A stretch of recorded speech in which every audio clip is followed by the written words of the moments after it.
Hi, welcome to Mindful Conversations. My name is Greg Dwyer. My guest today is Denise Atkinson. She was on the show not too long ago. Today we're going to talk about the mind and perhaps the supernatural mind. Thanks for being on the show. Thank you, Greg. So yesterday I was at a workshop and I was talking to this gentleman that has been in the business for years as a speaker, but he also does mentalism. And I went up to him during the break and I said, do you believe in anything supernatural? And even though he's a performer and even though he's an entertainer, he says, absolutely. He says, there's things that happen in life that we just can't explain. So I thought I'd have you on the show. We can talk about some stories, because I know that you are the Connecticut medium and psychic. So what's that all about? How did you get that title? And what's the difference between a medium and a psychic? Well, the difference between a medium and a psychic is that a medium brings through people who have passed over or crossed over. And a psychic is all the rest of the information, which is possibly what you do for a living, whether or not you like baseball, what you were doing before that person passed, all those types of things. It's the information, maybe what happened to you in your life when you were a child, what's going on in your life right now when I'm doing a reading, those types of things. Do you believe in past lives? I'm probably the only medium that does not believe in past lives. Yeah, I don't either. And I mean, a lot of what we're talking about today, it's subjective. Many of our viewers are going to say yes and no to this. Correct. I definitely believe there is a supernatural, but I don't believe that I've been here before, and I have no feeling that I'm going to do this again. So, I mean, that's my philosophy. Now, I will tell you, I've never told you this. I do talk to the dead. The only thing is they don't talk back. But I've heard stories of people that have said that they have an audible voice. I mean, this has happened to you? It has happened to me, that's correct. And it happened to me in Florida. I don't know if I told you about that story. Wait, before you go to Florida, back up. When's the first time it happened to you? Like the very first time I ever heard was when I was 9 years old. 9 years old. And you didn't make it up, it happened. No, I didn't make it up, and it was not a thought that dropped into my mind or anything like that. It was audible, and I could literally hear. Wow. For the very first time, correct. Did you tell anybody? Not a soul. Okay. So how long did it take you until you eventually got out and told people, hey, this is what's going on? Maybe a couple of years ago, as far as hearing. Oh, okay. Being a psychic, a medium, I've been one for my whole entire life. Now, I've walked into rooms and I've met people, and you just get a feeling. You get a feeling like, I don't know, something's going on here, or I don't feel comfortable here. Or I read people in the sense that I size them up and I get a feeling about it. But you're talking about something more than that? I'm talking about something more than just intuition or a feeling when you walk into a room and maybe I don't belong here. Okay. It's a more heightened feeling than that.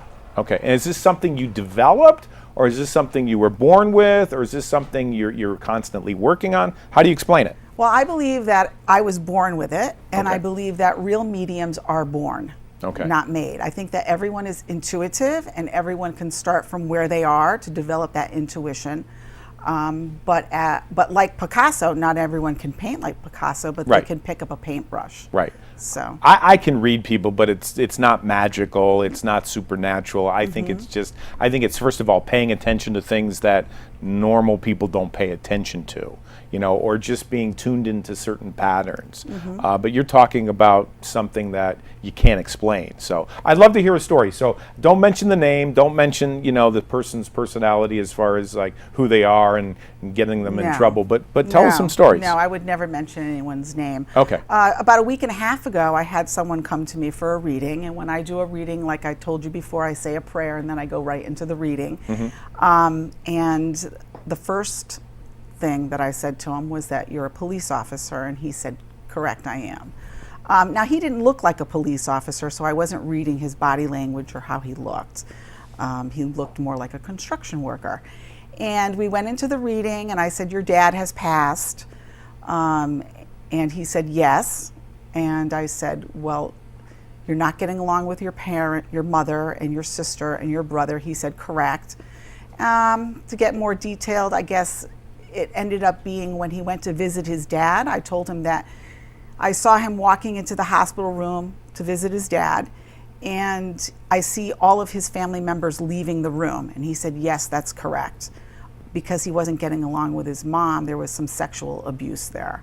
Now, no one knew that So that was me, and that was his dad coming through, letting me know that information, and that he wanted him to work on the relationship with his mother because he wasn't speaking with his mother. There was a separation in the family. But I told him how his dad passed, what his dad did for a living, those types of things, what his dad did with him when he was a young boy, all the things that were very meaningful. So this reading for him was very healing. Okay, but you know, I'm a skeptic. So, and we're in the internet age. So all I have to do is type in your first name and your last name. How do you spell your last name? Atkinson. So I type in your name, right, and it pulls up Connecticut Medium and Psychic, or maybe some Google stuff, and I can do kind of like a background check on you, and then I can meet you at a party and say, oh, you know, did your dog just died, or did you just lose an aunt, or I can do some research on you, right? Sure. And then I can kind of amaze you and think that I can look into your soul. Are you doing any of those tricks? No, I would never do that. First of all, I don't take a last name. You don't? No last name. All right. No last name. So you're not doing any research? I don't do research. All right, and it's not based on cold reading or what we call hot reading, where you kind of investigate the person, and you're not reading license plates and loading them up. You laugh, but this is what some people do. It takes a lot of work to do that. It does take a lot of work. So this just comes natural to you. Yes. All yes. Right. All right. And I also work at Meg's shop in Manchester. Okay. And we do a full day of readings there, and she basically books me at her shop. So there's no way that I could get those names from Meg and look people up. Now, you mentioned to me, I think it was either on the last show or just talking in general, that you were evaluated as a medium or psychic. I was. I went to Long Island, and I was tested to read for Pat Longo. Okay. She's a spiritual healer. All right. And she's been doing it for many years, and she's very well known. Mm-hmm. And I went to her house, and they had a whole bunch of people lined up for me to read. Okay. It was every 15 minutes, and they actually did score me at a 95. 95. Mm-hmm. So 95%. how do they score you? Do they go back and they talk to the people and say, how accurate were you, or was it general information, or did you? How do they do it? What's the process? The process is, someone sits down. Immediately, I have to come through with who's in their life that has passed. Okay. What's the relationship? What did that person do for a living? How they passed? How they, behaved in their life? Were they a good person? Did they volunteer? Did they have a dog? Did they go to baseball games? I mean, you name it. That's not general information. Okay. It's very precise. So Denise, when you walk into a room or you go to a networking meeting or you just meet someone new, are you seeing people behind them, like people that passed? Do you know insights about them? Do you have intuition about lottery numbers? Do you shut this down? I mean, how do you live your life if you're hearing voices all the time? Like, how does this happen? I don't hear voices all the time, first of all. I'll give you a story. When I was in Starbucks and I was standing in line waiting to order my coffee, and all of a sudden I had a feeling, most of the time it's a feeling, that the woman in front of me had breast cancer, that her mother had breast cancer, that her mother-in-law had breast cancer, that she was from Pennsylvania. And I said to myself, oh, please, I just don't need this information. So I call it closing the window, where I just turn it off in my mind. And she turned around for some reason and started talking to me and said, oh, I had breast cancer, I'm from Pennsylvania. And we just started talking a little bit. So that's amazing. It does happen, but I prefer it not to happen because it's an invasion of privacy. Right. And I don't need to have everybody's information. Now, you probably hear this all the time. Do you buy lottery tickets? You want to know my lottery story? Yeah, tell the lottery story. It's a great story. So I was living in the Middle East, in Doha, Qatar for a while, and I was out on the sea over there, and I had a feeling that I should go home and play my numbers. And I eventually went home, didn't play my numbers. I never watched Lotto ever. Play 5 came up on the television, and I started watching it, and every single one of my numbers came up for Play 5. And I did not play. How much was it worth? I think Play 5 is like $100,000. Lunch money. Not a lot of money to even. So did you ever go back and play the same numbers, or you never had that? I never played the same numbers. Okay. And when I play Lotto, it's basically quick picks. Okay. So when people come to you, I sorry to interrupt. When people come to you, are they looking for the future? Are you being able to say, like someone looking at a palm, like you got a long lifeline, or you're going to come into money? Are you predicting the future for them, or what are you doing? I'm not ever predicting how long someone is going to live. Or anything about the I future? don't want to know that type of stuff. Yes, I do see things in the future. All I right. did tell a woman that she would be divorced within 2 years. Okay. And she said, no, I don't think so. And I just saw her recently, a week ago, and she said everything I said 2 years ago is coming true. So. And you get a lot of feedback like that. Do you get a lot of people that email you and send you texts, or? A lot of people who send me emails, text messages, you're not going to believe this, but what you said has come true. Okay. Unfortunately, I don't remember those people. Sure. I just read too many people. Right. And so I just send a very nice text message. I hope everything's well. Thank Right. you very much for the validation. Right. So you're not doing a lot of work on social media or on your website. You're not out there pushing this out. It's No. just word of mouth that this is happening. Am I right? For me, that's true. It's Okay. word of mouth. So you go and you give a great reading, and what happens? They tell 16 people how great you are? Well, the police officer that I read picked up my card, looked at me, and said, I'm going to tell everyone about you. Okay. So, yeah. So what happens is I start getting busy, and I have 10 more readings. And So then those word of people, mouth is the word of best. mouth is the best. What about the story you told me not too long ago? I don't know if you were in Florida, but you were sitting at a bar and the name Daniel came. Is that the right story? That's true. What's that That's story? true. What's that story? The name Daniel came to me, and it was actually connected to the gentleman that was sitting right next to me. It Okay. was his son, who died of a drug overdose. So what happened when you told him this, or did you tell He him? started to cry and ran out, and I went to go get him, and he was coming back inside. And we started talking about his son, and his wife also passed of lung cancer. And we are friends today. His Okay. name is Pasquale. I can say his name. Okay. And he's a wonderful gentleman. How do people find you, like on Facebook? Is it the Connecticut Medium and Psychic? Is it your They name? can find me by my name, Denise Atkinson Medium. Okay. I'll pop up. Okay. And what about a website? Are you working on that, or you have a website? I or have what- a website. It's DeniseAtkinsonMedium.com. All right. And I'm on Facebook as Soul Centered Mediumship also. How'd you come up with that name? Well, I believe that we all obviously have a soul, Mm-hmm. and it is soul centered for me, and it's about connecting to the most precious part of us, really, Mm-hmm. is the soul. So So what would you say your motivation is? I mean, some people it's fame, some people it's money, some people it's helping people. I don't know if I hit on any of them. But what is the thing that motivates you to do this? What is your driving force in all of this? my driving force is the healing aspect to it. Okay, I tell bring us a about lot, that. I bring a lot of healing to people. I mean, just with the police officer Sure. acknowledging things about what happened to him as a child. Okay. There was some sexual abuse there. And so it was very validating for him to hear me tell him that this is what happened. And the father is aware of it, that has Right. passed. Right. It's validating. I always was taught that, going to a psychic or going to a medium is a poor man's psychiatrist. You sit down with a therapist or a psychiatrist or a person in that field, you're talking $150, $200, $300 an hour. You go to the state fair, you pay somebody $5 or whatever you charge. What are you charging, like $250, $300? What do you charge? Less than that. Less? Okay, so maybe less than that. 200 or, whatever you charge people. And you're being a poor man's psychiatrist or psychologist in the sense that you're telling them what they want to hear, but you're not doing that, are you? I don't tell them what they want to hear. I give them exactly what I'm getting from being channeled. It's a channeling process. Okay, you're channeling. I'm so channeling. You're receiving I'm it. receiving information, and I am delivering it. It has nothing to do with me. I'm just a conduit. Okay, so you don't take credit for your natural abilities. You believe it's a gift of God, or what do you think? I believe it's a gift from God. Okay, very good. I do believe that. Okay. I have some more questions. I want to know more stories. We're going to take a quick 2-minute break, and we'll be back with Denise Atkinson. Stay tuned, everyone. Packers, Viking, Packers, Viking, Pack, Viking. Red state, blue state, vegan, Carnivore. We come from Different places. Uptown. Downtown. Optimist. We come to different conclusions. Half empty.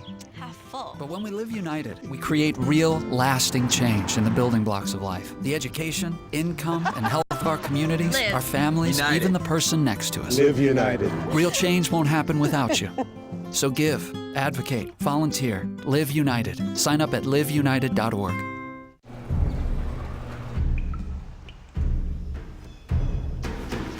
The pain will not control us. It will never break us, define us, or keep us still. Because arthritis can't beat us if we beat it first. In the fight against arthritis, you need a weapon. What's yours? Visit the Arthritis Foundation at fightarthritispain.org. Welcome to Fogel's.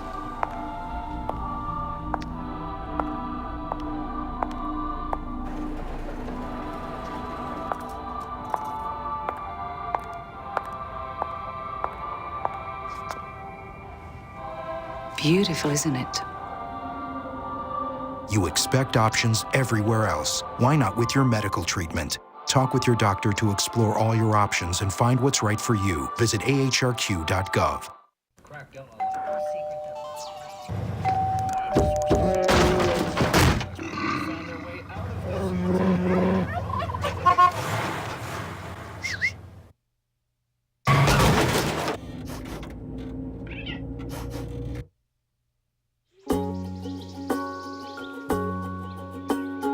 Getting closer to nature can get you closer to your family. Go to discovertheforest.org. Hi, welcome back to Mindful Conversations. I'm Greg Dwyer. My guest today is Denise Atkinson, and we're talking about supernatural phenomenon. We're talking about her being a medium and also a psychic. So Denise, I want to share something with you that I think you might find delightful. It is a domino. And my favorite number is 7. So I got 5 up here and 2 on the bottom. Okay. Now, I'm not a psychic. I'm not a medium. I don't have any kind of powers at all. But what I'm going to do is I'm going to give this to you, and you can put it in either the left hand or the right hand, which either hand you want. And what I'd like you to do is just close your hand like this. I'm going to turn away, so I'm going to look that way, and I'm not going to look. And we haven't worked this out at all. So just either put it in the left hand or put it in the right hand, and I'll hand that to you and do that now. And I'll turn the other way. I won't even look. Have you done that? Yes. Okay. So then what I'd like you to do is it's either in the left hand or the right hand. Is that true? That's Is that correct. yes? Okay, excellent. So with your thumbs on top, bring it up like this and just keep them the same so I don't know the difference between the left hand and the right hand. Okay. And all I'm going to do is I'm looking for micro expressions. So take let's start with your right hand and just move it out like this, your right hand. And then bring that back and then bring your left hand out. Okay? Now bring that back. Now I'm going to ask you some questions. I'm going to say, is it in, and just say yes or no. Actually, only in your brain. Don't say it out loud. Okay. Don't say it out loud. Is it in, and don't say it, just say in your head the answer. Is it in your right hand? Okay, that's interesting. Is it in your left hand? Okay, so what I'd like you to do is take your left hand and bring it out again, all right? And then bring that back. Now, I don't have any psychic powers. Like, I can't read supernaturally, but I'm going to guess it's in that hand, the one that's the closest to me. Open it up. There it is. Now let's try it one more time. It's kind of cool. Let's try it one more time because most people try to fool me and they put it in the same hand. So I'm going to look away the other way. I'm not going to look at all. We haven't worked this out, and it's either in the left hand or it's in the right hand. So take your hands like this and bring it up like this. Now what most people will do, I was going to say most women, but what most people would do is they would put it in the same hand. So bring that same hand out again. Go ahead. And then bring that back. And then what we're going to do is have you take the other hand and put that out, all right, and bring that back. Now I'm going to ask you some questions, and the question's going to be really simple. Don't answer me out loud, but answer in your head. Did you put the domino in your same hand? Just say the answer in your head. All right, now bring that left hand out again, and then bring it back. Now, I'm going to say, based on my abilities, that you put the domino in the same hand.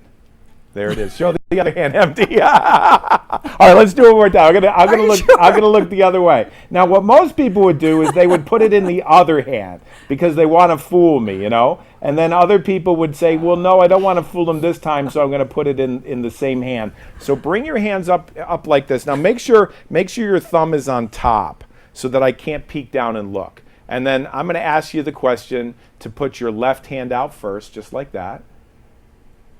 And then bring it back. And then take your other hand and bring that out and bring that back. Now I'm going to ask you the question inside your mind. Don't answer me. Did you put it in the other hand? The other hand. Okay. So now bring your left hand out again. And then bring it back. And I'm going to say, based on what I know from you, that you put it in the same hand. Let me see what you do. Now, we did not rehearse this. Now, there's no psychic ability involved in this. It's a game of chance, and we could probably do this 10 more times. I don't think I'd play a lottery ticket. So what'd you think of that? Do you know how I did it? No. Very well, I think. All right, so tell me some stories. Tell me some success stories that you went through with people that you could say, you know, was miraculous. It looked like a miracle. It looked like a miracle? But it was a miracle. It is a miracle. Okay, go ahead. Let me think. There was one story, a woman came for a reading, and I do my prayer like I say all the time. What's the prayer you say? Can you tell us the prayer? Please let her check cash? No, what's the prayer that you say? I mean, can you tell us what the prayer is, or give us an idea what you say, or no? Is it too private? It's a private prayer. Okay, it's a private prayer. Prayer, and it's a serious prayer, it's about protecting and with God and angels and stuff like that. Very good. And centering. Centering. What is centering? Explain centering what that is. means being grounded. It means feeling the energy, that you're connected to the energy up above, your Christ-like energy, and bringing it all the way down and connecting yourself into the earth. Okay, very nice. So. Okay, so tell us the story. I had a woman come for a reading, and both of her parents came through. And it was interesting because when I get both parents, I usually get one first and then another parent. But these two her parents came through together. And the reason they came through together was because they died within 2 days of each other. They were in a car accident, which I delivered that information to her. And I saw one of the parent, I think it was the father, leave, and then the mother left 2 days later.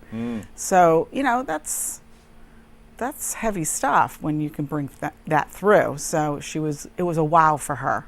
And she wasn't able to say goodbye to them, and they had messages for her about her when she was a child and how much they loved her, and things like that. So typically on a given week or a given day, how many readings do you do? Do you do 10 a day? I know when you go to Manchester or New York, maybe you sit at a table, but normally how many readings do you do in a day? I could do up to 6 or 8 readings a day. Okay. I have done 11. Okay. It's exhausting. I was going to ask you, like, after you're done, like the downtime, how do you debrief and how do you know, how is that? What's the process like? The process is not talking, basically. Okay.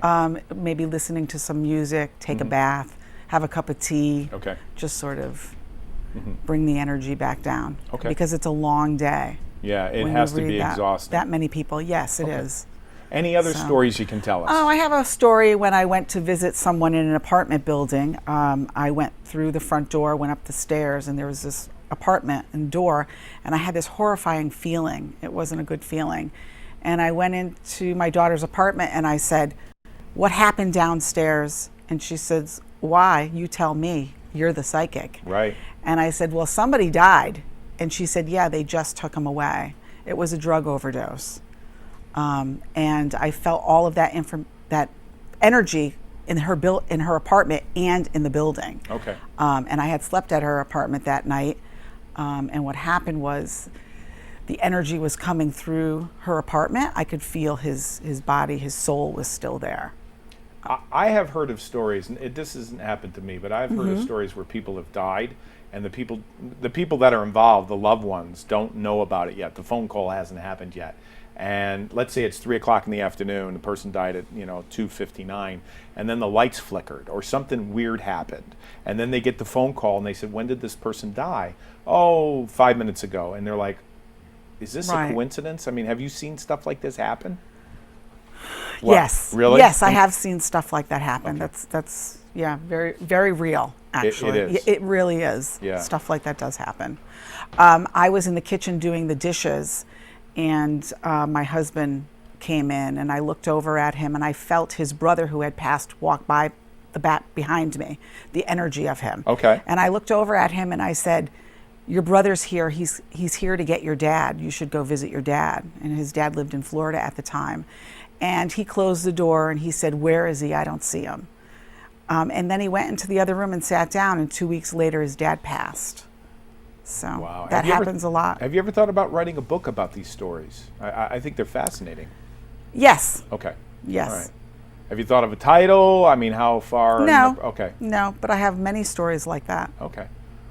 Interesting. Many stories like that. I have a story for you. It just came to me. You probably don't remember this, but I did a presentation at a library, The Magic of Communication, about a year ago. And some of my friends were there. You were there. It was a packed house. I think it was for a fundraising operation for the library. They were actually raising money, so they brought me in as a speaker. And you spoke to the librarian, and I think she said to you, or you said to her, something about what happened in the basement. I can't remember the details. Well, I went downstairs to use the ladies' room, and I felt this man in the bathroom with me. A real Not guy? physically. A real guy? No. But a male spirit. Ah, okay. In the then what bathroom happened? with me, and I It's kinda went creepy. upstairs. It was kind of creepy. Yeah, it is creepy. And I went upstairs and I told her about it, and she said, yeah, there is a man down there. Someone else has told me the same thing, and I've also felt him downstairs. So how, I used to live on Long Island. How are you different? And, people have different brands or different identities. How are you different from the Long Island medium? I mean, she got a television show, very popular, wears high heels. I mean, do you compare yourself with her? Or what's your association in that regard? I don't compare myself to anyone. Okay, so you're unique. I'm my own unique individual. Okay. We all read differently. And, that's it. Okay. Yeah, it's not about comparing. It's not. Or It's competition. not about competition or comparing. It's not about ego. It's not about That's ego. ego. That's ego. That you're talking about. Okay. So the people in the business, the people that you open up the magazines and you see in Connecticut, or I don't know if they have conventions that you go to, but do you find people that are just putting on a show like I am? Do you find people that are just faking people out, or they're not good at what they're doing? Don't mention names, but do you find that happens? Well, I find that people, they want to be good. They want to be Maybe their heart is in the right place. Okay. But I don't think that we're all the same. Right. And I think, that they should maybe, Do I don't something know, else? do something else, Okay. or, I don't really want to talk poorly of anyone. Right. So if you're looking for somebody like you, or you're looking for a psychic, how do they find a good one? Word of mouth is the best form? I think word of mouth is the best form. Okay. Or if, they can find someone in a magazine, or Right. they want to see someone famous, that's their choice. Speaking of people famous, what are we thinking? I'm thinking of John Edwards. Who's the other person that's really famous on television? John Edwards. Oh, I got to tell you about John Edwards. Yes. When I was young, I used to watch John Edwards, and I used to say, I can do that. That's easy. Really? Wow. Yes. Wow. And so? And I do that, but John Edwards, I went to see him. And what'd you think, honestly? Off the record, or you want to say, or no? Am I putting you in a spot? He's psychic. He's psychic. He's Okay. psychic. Okay. Yeah, All right. he's psychic. Yeah, I'm a skeptic. I always go back to that Harry Houdini story where Harry loses his mom, and goes to a psychic, and they're sitting around the table, and the psychic says, your mom's here, and Harry, she's saying this and this and that. And of course, Harry Houdini's mother would have never, ever called her Harry, because his name was Eric Weiss. That's not his name, right? That's not his well, name. some psychics, I think, can be lazy. Yeah, And they're going to just go towards the thought. Yeah. Or what the facts are. Exactly. So how do people get a hold of you if they want to reach out and find you? Well, they can find me on Facebook, Denise Atkinson, Soul Centered Mediumship. They can find me by my phone number, which is 860-930-9515. Excellent. Or they can just Google. Right. I will pop up. Excellent. That's good. Yeah. The Connecticut Medium and Psychic. Denise, thank you so much for Thank being you, on the Greg. show. Thank I'm you. looking at the time. We're out of time. I hope we gave you something to think about. Until next time, we'll see you then. Bye, everyone.